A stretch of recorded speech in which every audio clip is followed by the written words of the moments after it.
Swayam Prabha. Digital India. Educated India.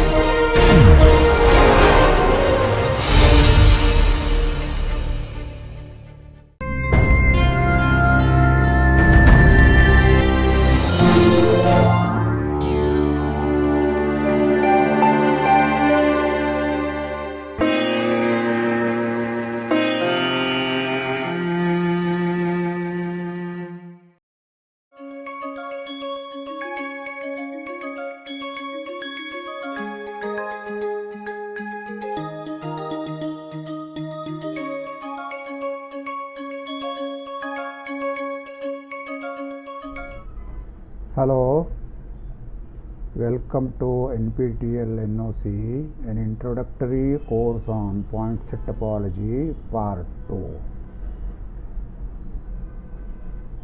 Today we will have the last section on the dimension theory.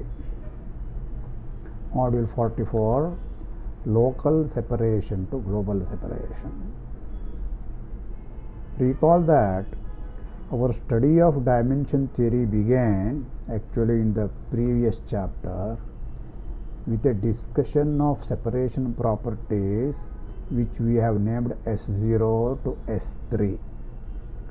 Keeping in mind that we are going to restrict the class of topological spaces for those which are separable and metrizable, and in particular T1, we have pointed out earlier that S1, S2 and S3 are some stronger forms of Hausdorffness, regularity and normality respectively. We may call this itself the first step in the passage from local to global. Moreover, the passage from Si to S3, S1 to S3, there is one S2 in between, itself can be viewed as a passage from atom to mass, atomic to aggregate, or whatever you want to say, minuscule to largerness and so on. A kind of local to global. That's also you can say is the passage from local to global.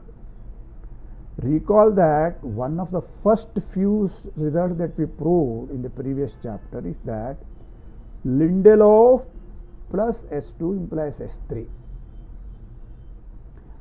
So that made S2 our central object of study. Next, in this chapter we adopted S2 to represent zero dimensionality, and then inductively obtained its higher dimensional versions to define higher dimension manifolds. Then came the theorem 9.13 and 9.15, which you may term as another step toward globalization. Let me just show you these steps.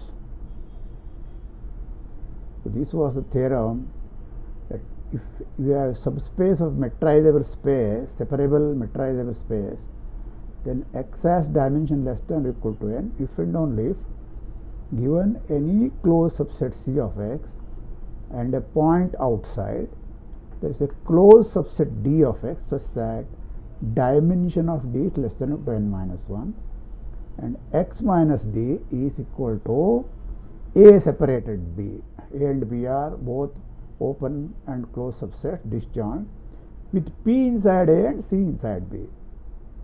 So we have pointed out that in the case of n equal to 0, dimension of D is minus 1, means D is empty set. This is precisely the condition S2. Right? So similarly, the 9.15, okay, you can also similar things. I just wanted to show you one of them. Here, if X is a metrizable space and X prime is a subspace of that, dimension of X prime is less than or equal to n if and only if for every point P inside X. Now I am putting conditions on points of X altogether. You see, I am getting condition like that. condition is dimension of x prime is less than or equal to n. What is the relation between points inside x and the subspace being dimension less than or equal to n? So that step is again another step towards globalization. This is what we meant. Okay. So let's go back to what we are doing today. So as the inventors had termed it, the success of the concept of this theory of dimension, why I am calling this theory, because there are other theories also, hinges upon successfully strengthening the passage from local to global. This is the topic of this last section, wherein we shall be able to reach our goal, the final goal of proving that the topological dimension of the Euclidean space Rn is actually equal to n. So that I call it as a success of the theory. Here is the next step in the passage from local to global. Okay, so we have to prove all these things now. Let X be any separable metric space. A is a subset of X of dimension 0. Given any two disjoint closed subsets C1 and C2, there exists a closed subset B of X separating C1 and C2 such that A intersection B is empty. The C1 and C2 are disjoint closed subsets. By normality, you can separate them by open set. That is a different aspect. Of course, that will be the starting point in the proof of this. What we are going to do is there is a separation, okay, by a closed subset B which does not intersect A at all. Okay, so this you can call it as really the crunching of course, we have to improve on this also, of the separation properties being globalization problem here. So let us start the proof of this. We have to produce a closed subset B of X contained in the complement of A such that when you throw away this B, X minus B can be written as disjoint union of Klopen sets V1 and V2, C1 contained inside V1, C2 contained inside V2. That is the meaning of separation of X minus B. Choose open sets Ui I equal to 1 and 2 such that U1 bar intersection U2 bar is empty and Ci's are inside Ui. So this step is just merely the metric space property here, normal property of a metric space. Okay, so that's all we are using here. Once you have these U1 and U2, look at their intersection with A. In fact, take Ui bar intersection A. These will be disjoint subsets of A, and A is of dimension 0. So apply the S2 property there. Okay, we have A equal to C1 prime separation C2 prime here. Ui bar intersection A is inside Ci prime. Okay, so that is the definition for that is the property for the 0 dimensional set. Now you enlarge the C1 prime C2 prime along with Ci. So put Fi equal to Ci union Ci prime. I equal to 1 and 2. Okay, look at these C1s are subsets of A, C1 Ci primes. C1 C2s are subsets of the larger space X. Okay, Ci's are closed inside A, but A itself is not closed inside X. So there is some problem here. Otherwise, Fi's would have been easily, you can take it as closed subset. Do I take it as a closed subset? No, it's here just dimension 0. That's the point. Yeah. So we shall show that F1 and F2 are mutually separated sets, which is stronger than saying just disjoint closed subsets. Okay. So I mean they are not closed subsets, but F1 bar separates doesn't intersect F2, and F2 bar doesn't intersect F1. So mutually separated subsets, so which is slightly weaker hypothesis than having disjoint closed subset. Disjoint closed subsets are easy to separate. So this is little more. So for here we will need more than normality, namely complete normality. Wait a minute. So let us have this one now. How to prove that this one, namely F1 bar intersection F2 is empty? Indeed, once you prove this one, the other one is symmetrical. All these things are conditions are symmetrical in the other one, so that will also prove exactly same way. Okay. So once you have that, use complete normality of the metric space. It follows that we get open subset W in X such that F1 is inside W and closure of W does not intersect F2, which is same thing as having disjoint closed subsets and so on. Okay, this way it is easier to state. F1 contained inside W, closure of W does not intersect F2. You can then take B as the boundary of W. Automatically boundary of W is closed. So this B is a closed subset which will separate F1 and F2, because F1 will be contained inside W, doesn't intersect B. F2 doesn't intersect B because it doesn't intersect W bar at all. So F1 and F2 are inside F1.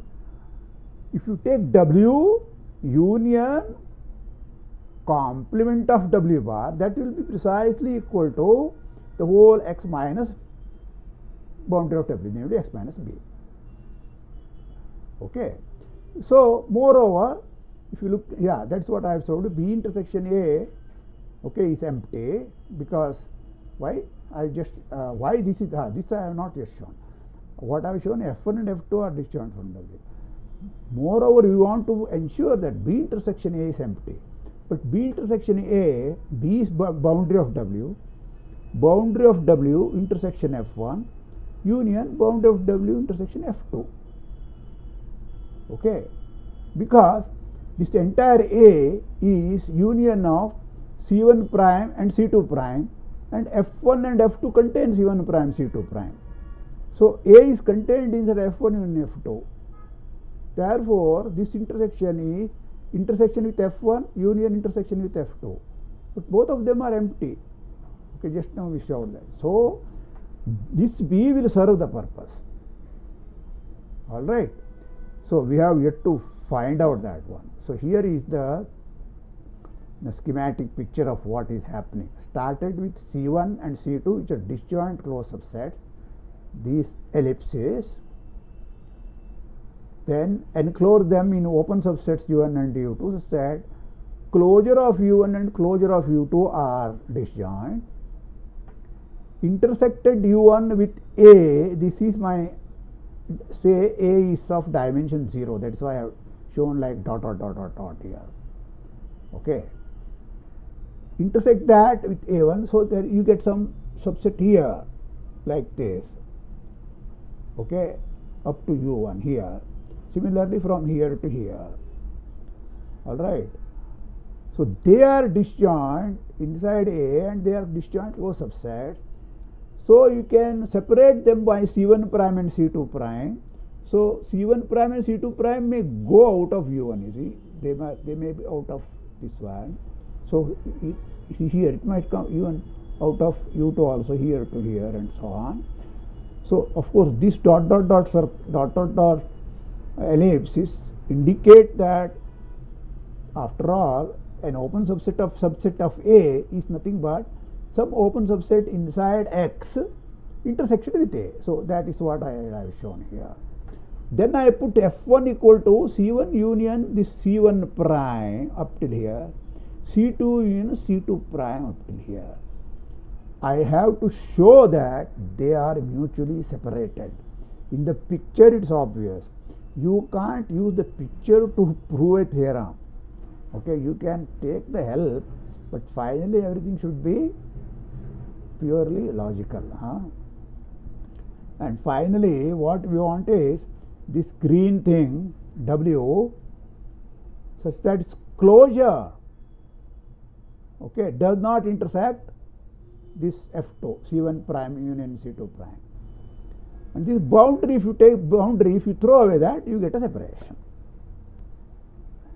Alright, so let us prove first of all that these two, namely C1 union C1 prime, C2 union C2 prime, they are disjoint and mutually separated is what I have shown of injection.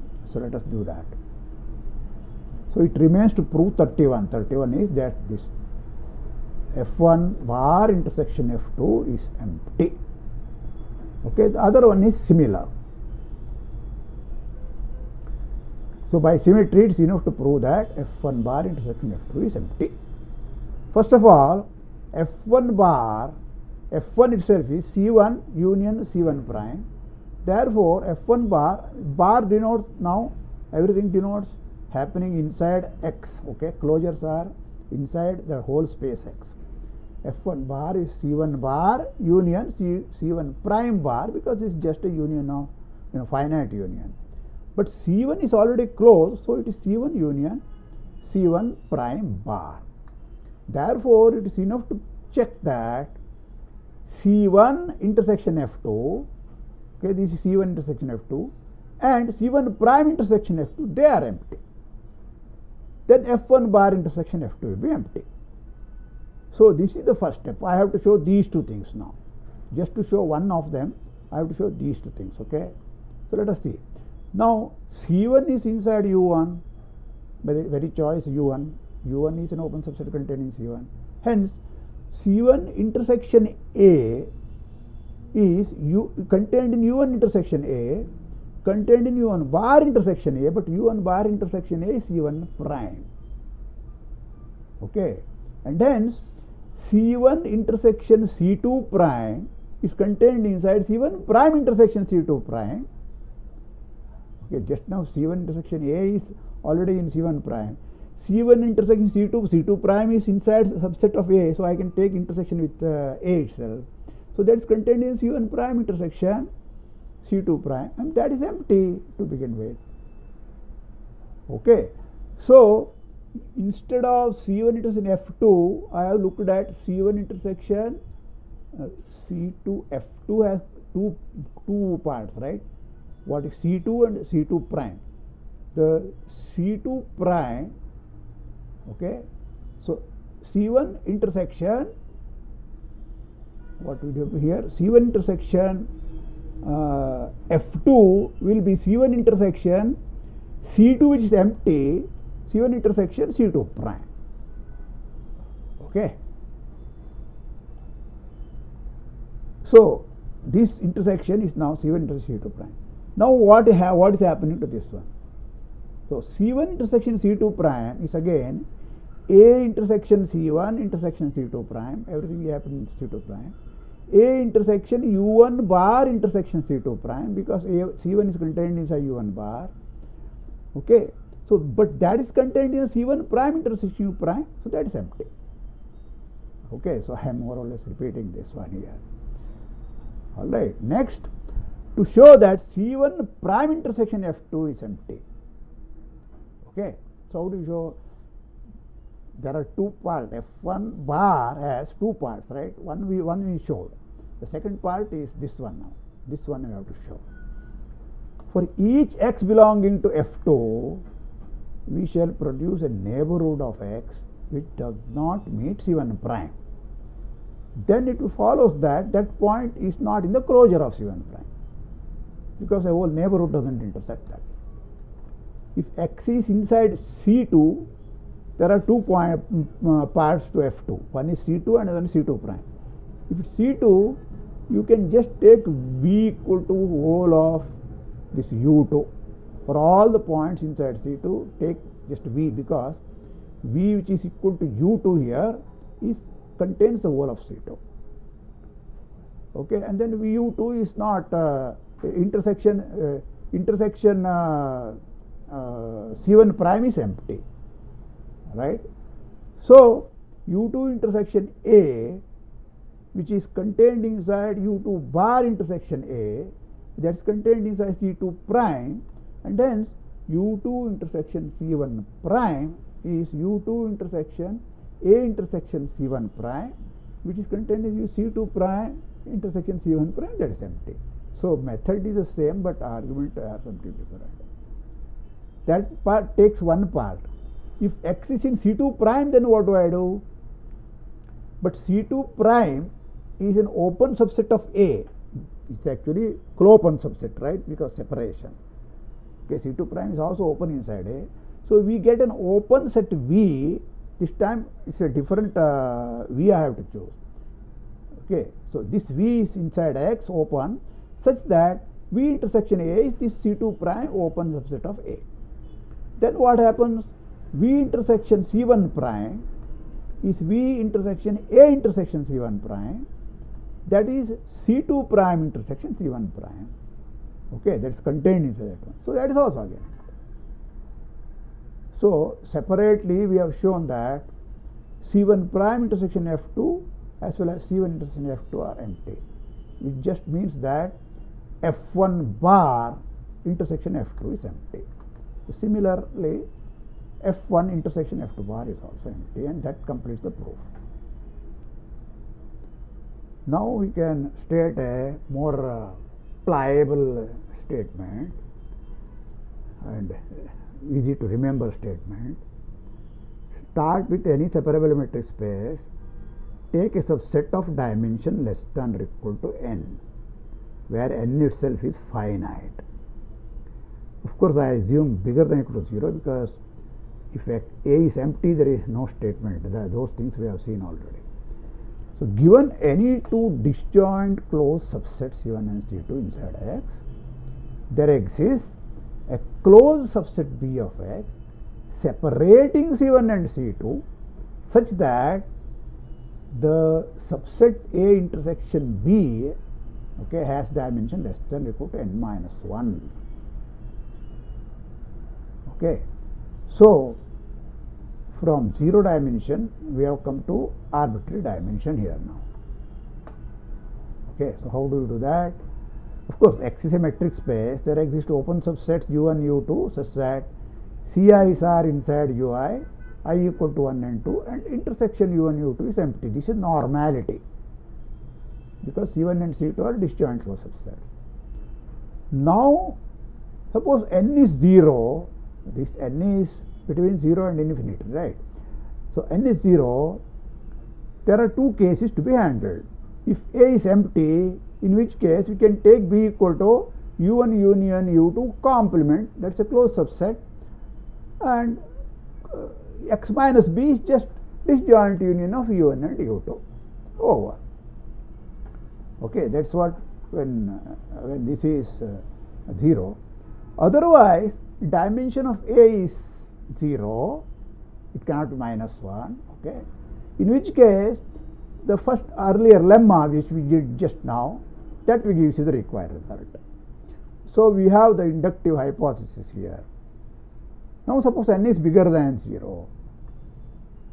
Using a previous corollary, we can write A as union of two subsets D and E, where dimension of D is less than or equal to n minus 1 and dimension of E is less than or equal to 0. This is one of the sum theorem that we have derived last time, right? Now you use the above lemma to give a closed subset B, which separates C1 and C2 such that B intersection E is empty. I don't know what is happening to D, we will come to that later, but E part is empty. That is the starting point with n equal to 0. But then this implies if you take A intersection B, that will be now contained inside D, but D is of dimension n minus 1, less than to n minus 1. So intersection of A intersection B is also of dimension less than to n minus 1. Okay, so this, after hard work of lemma, this comes quite easily. By, of course, I have to use this crucial thing here, namely anything which is of dimension n can be written as union of two subsets. One is dimension n minus 1, another one is 0. Now, in the above theorem, take A equal to, well, this was not a theorem, it is a proposition, doesn't matter. Take A equal to x, then what do I get? Let x be of dimension less than or equal to n. Then any two disjoint closed subsets can be separated by a closed subset of dimension less than or equal to n minus 1. Okay, there is no question of intersecting with A because A is the whole space X now. Now we want to improve upon that one. Let X be of dimension less than or equal to n, and C1, C2, C3, and similarly C1 prime, C2 prime, C3 prime, etc. pairwise disjoint closed subset. Ci intersection Ci prime is empty, that is the meaning of that. How many are there? N plus 1. This dimension less than or equal to n. There are n plus 1 pairs of disjoint closed subsets. Then there exists a closed subset Bi, there exists closed subsets Bi. How many? N plus 1 of them, such that each Bi separates Ci and Ci prime, and intersection of Bi I range from 1 to n plus 1 is empty. Alright? So how do you get this one? This is also easy. From the previous theorem, apply to C1 and C1 prime, you get a closed set B1 which separates C1 and C1 prime, such that dimension of B1 is less than or equal to n minus 1. Now use the proposition or the theorem, we get a closed subset of X again, subset B2 separating C2 and C2 prime, such that when you intersect it with B1, its dimension is less than or equal to n minus 2 because you already n minus 1 dimension. Now you keep on doing this, repeat this step, get a B3 such that it separates C3 and C3 prime with dimension of B1 intersection B2 intersection B3 equal to n minus 3. How far you can go till you hit minus 1, and that is empty set. So you have to have dimension less than or equal to n here, and there must be n plus 1 of them, then only you will achieve that. Alright. Now we are very close to the end here. Okay. The rectangle or rectangular box minus 1 to plus 1 interval raised to n contained inside Rn. Okay. Suppose you have Ci plus and Ci minus denote its faces defined by equations xi equal to plus minus 1. If just n equal to 1, this is nothing but Ci minus 1 and Ci plus is plus 1, that's all. If n equal to 2, there will be 4 faces, two pairs of opposite faces, right? So that's the way you have to take these faces defined by the equation the coordinate xi equal to plus minus 1. Okay. Now for 1 less than to I less than to n, there are n pairs here. Suppose Bi is a closed subset of Jn bar which separates the opposite faces Ci plus and Ci minus, which just means that when you throw away Bi from Jn bar, you get two open subsets, each of them containing Ci plus or Ci minus, one of them containing the other, this way. Okay, that is separation. Suppose you have got these Bi's like this, then we want to show that intersection of Bi is non-empty. The crucial thing here is what? There are only n of them. The previous theorem says if there are n plus 1 of such things, then it is empty. So together they are going to imply a big theorem for us. However, the proof of this is now based on something different that we did last time, namely Brouwer's fixed point theorem comes here. Okay, let us see how. Pay attention to the method of proof, because that can be used in several other places. Okay, let D denote the Euclidean distance function in Rn.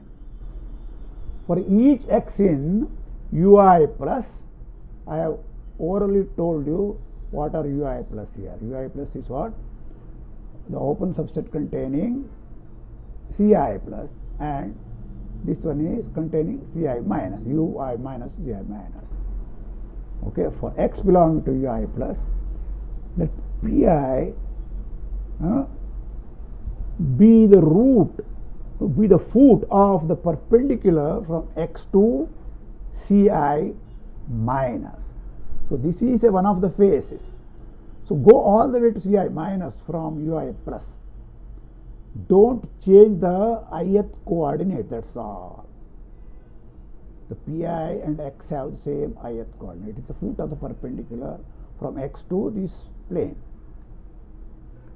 Then this is an elementary observation. Distance between x and bi. Bi is a subset which separates the two things, right? It's less than or equal to distance between x and pi. And this distance is actually equal to distance between x and ci minus. Why? Because pi is the foot of the perpendicular. And what is this distance? It is just 1 plus the ith coordinate of x. Okay. Similarly, so what I have proved by this one is distance between x and bi is 1 plus xi. Distance between x and bi is less than or equal to 1 minus xi for every x inside ui minus. This is for ui plus and this is for ui minus. It's very easy to remember. Let me justify this one with a small picture here. N equal to 2. Okay. So this is minus 1 to plus 1, minus 1 to plus 1, the product square. Okay, this is square. And this is C1 plus x1 coordinate, this is C1 minus, this is C2 minus, and this is C2 plus. This is my B2, separate C1 minus and C2 minus. Take a point in U2 plus, this x, take its projection onto this axis, onto this plane. So here is just an axis. What is it? It is x1 coordinate will not change. What is its y coordinate? Y coordinate of this point, or x2 coordinate of this point is nothing but this x2 coordinate here plus this one. The distance, sorry, the distance is, this distance is 1. This distance is x2, right? So distance between x and this one is same thing as distance between x and this part, which is bigger than distance between x and B2, and that's precisely what we are proving. xbi less than to xpi, which is dxci minus, which is m1 plus xi. Now I define a function here. For 1 less than to I less than equal to n, define fi from jn bar to r as follows. If x is in ui plus, just take it as distance between x and bi. That's a continuous function, right? We know that. What is this? This is the minimum of distance between x and little bi, where little bi runs over bi. If x is in ui minus, you put a minus sign there. If x is in bi, put at 0. Look at this one. If x is in ui bar, it is this ui plus, it is this one. if it tends to a point, if you take the limit, it tends to a point inside the boundary, then this distance becomes 0, right? Similarly, this one also, this will become 0. So by these are continuous, this Fi will be continuous because of that reason. Okay. Now you combine these two inequations here, inequalities. What you conclude is that -1 is always less than or equal to xi minus fi of x is always less than or equal to 1. So there are two different cases you may have to work. You have to work out. It's very easy. Okay? You have to just use this and this one accordingly. Because there are definitions are different. The function fi is differently defined. That's why. Okay. So xi minus fi is between -1 and +1. Therefore, if I define, okay, fx equal to f1, f2, fn, and gx equal to x minus fx, then what happens? This is a function taking values inside Rn, but gx will be taking function inside Jn bar. It will be always between -1 and +1, all the coordinates. So obviously both of them are continuous. Okay, therefore you have got a function from the closed rectangle Jn bar to Jn bar. We can apply Brouwer's fixed point theorem. So we get a point x such that gx equal to x. What does that mean? Fx equal to 0. What does that mean? What does that mean? Fi of x equal to 0 for all I. What does that mean? X must be inside each of these bi's, which means x is in the intersection of here. Okay? So that is the statement here. Okay, this theorem is proved now. As I told you, now you can combine this with the previous theorem. You get a wonderful result now. Tight thing, namely dimension of Jn bar has to be equal to n. Okay?